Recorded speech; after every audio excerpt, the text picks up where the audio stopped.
নমস্কার বন্ধুরা, প্রতিদিনকার মতো আমি হাজির হয়ে গেছি আপনাদের মাঝে। আজকে রান্না করবো ঝটপট করে একটু মুরগির মাংস।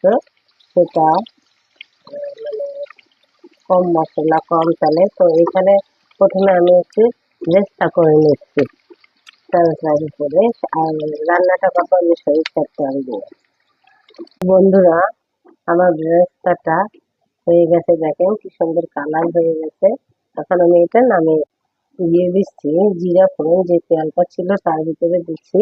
আর এদিকে মুরগিটা আমি সব মশলা মাখিয়ে নিছি। তো এখানে আমি তেলটা সামান্য একটু না দেওয়ার মতো দিচ্ছি, কারণ আমি জানি ব্রেস্তা ভাজার সময় তেল লাগে। এই জন্য এখন জিরাটা ভাজা হয়ে গেছে, মুরগির মাংসটা আমি এর ভিতর দিয়ে দিচ্ছি। মুরগির মাংসগুলো ছোটো ছোটো করে মুরগিগুলো আমি টুকরা করেছি।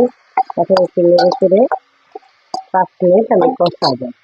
তো বন্ধুরা, আমি 5 মিনিট পরে এসেছি। দেখেন, এটা কিন্তু আমি ঢাকনা দিইনি, ঢাকনা ছাড়া এটা আস্তে আস্তে করে আমি ফ্রাই করতেছি। তো বন্ধুরা, মাংসটা একটু ভাজা ভাজা হয়ে গেছে। এরপর আমি টমেটো দিয়ে দিছি, টমেটোটা আমি টিপে রেখেছিলাম। আর এখন আমি একটু 2-3 মিনিটের জন্য ঢেকে দিচ্ছি। আর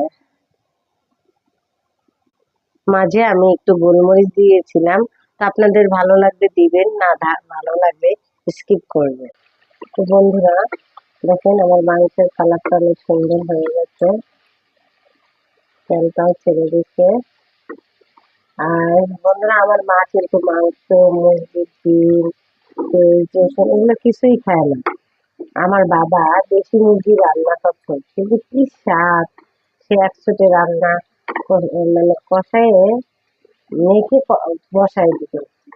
মানে এখনো লেগে আছে বাবার হাতে মুরগির মাংস, দেশি মুরগি, সেই স্বাদ। তো আমরা রান্না শিখছি আসলে নিজেদের মন গড়া, মন মতো করে। তো আজকে খেতে ইচ্ছে করলো একটু মুরগির মাংস ঝটপট করে। তো বাসায় যেরকম ছিল, আর আপনার জানেন আমরা কম মশলা কম ঝাল খাই। এখন দুধটা দিয়ে দিচ্ছি, এটা দুধ দিয়ে করবো। এটা দিয়ে কিন্তু রুটি দিয়ে খেতে খুব মজা লাগবে। আমি 2 মিনিট ঢেকে দেবো। তো বন্ধুরা, সাবস্ক্রাইব করতে ভুলবেন না, আর এইভাবে রান্না করে খেয়ে কমেন্ট করে জানাবেন কেমন। দিয়ে দিচ্ছি গরম মশলার গুঁড়া আর ব্রাস্তাটা।